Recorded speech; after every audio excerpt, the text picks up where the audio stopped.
These tourism and hospitality stakeholders in Abia State are here on an interface with the state government on how best to regulate the sector for optimal performance. The state government, in a move to reposition the sector, says the industry is a cornerstone of Abia's development and cultural promotion. Reverend Father Christian Anokuru, Special Advisor to Abia State Governor on Policies and Interventions, says the essence is to provide a clear framework that aligns with international best practices.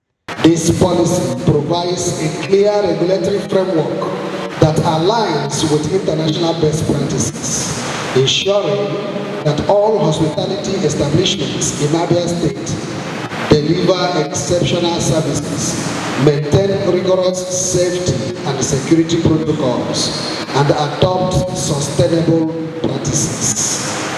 By setting high standards and promoting continuous improvement, we aim to position Abia State as a premier destination for tourists and business travelers alike. The Commissioner for Information and Culture, Oke Kano, and the Senior Special Assistant to Abia State Governor on Entertainment and Tourism, Oke Martins, say the move would, among other things, provide an enabling environment for businesses to thrive. Just make laws and impose on people. So the essence of this conversation or deliberation today is to tell them this is the thought of the government towards what you're doing, towards your business. Now we need your own input, we need your own response. What do you think? How do you think this can be done better? Because at the end of the day, Abia State is good for all of us. Abia State works today, it works for them in the hospitality sector, it works for the state government. So that's why whatever we do, we carry them along. And you can see from the deliberations, it was quite interactive. When the first speaker spoke on their behalf, everyone was like, wow. So we're very happy. Of course, they were also happy with the policy we shared with them, but they raised a few concerns, and those are the things we'll take into the next phase of deliberation. And I'm sure we'll find a balance. Mr. Joshua Obade explains the reasons for the policy implementation in Abia State. To regulate and promote the hospitality and tourism industry in Abia State by implementing comprehensive standards, fostering innovation, ensuring environmental sustainability, and enhancing stakeholder engagement. Some stakeholders air their view on the new policy. Before now, you and I know that it is only the House of Assembly that organizes this public hearing. Do you understand? Draft policies and the executive bills from the government just get into the House of Assembly.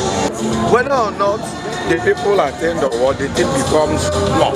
But today, for the first time, we are witnessing a change of style, and that speaks intentionally to what this government represents. This policy is good, so that we can regulate these things, so that fake people will not, get into the business and destroy the image of the state. So it's a good one.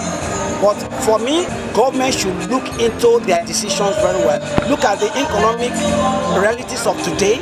Look at the expenses. It's good that this is going on, but at the same time, the state government should at least think of how they can carry the stakeholders along. This is also very important. Carrying the stakeholders along, filling their pulse, which they have also done today somehow. And if there are some of the stakeholders that weren't initially carried along, there's nothing wrong. And I mentioned that during the program. And right now, the SSA on Tourism and Entertainment said that they will go up to them into a committee and talk about it. It is expected that continued support and collaboration in implementing and upholding the standards of this policy is upheld in the days ahead. Nora Okafor, Arise News.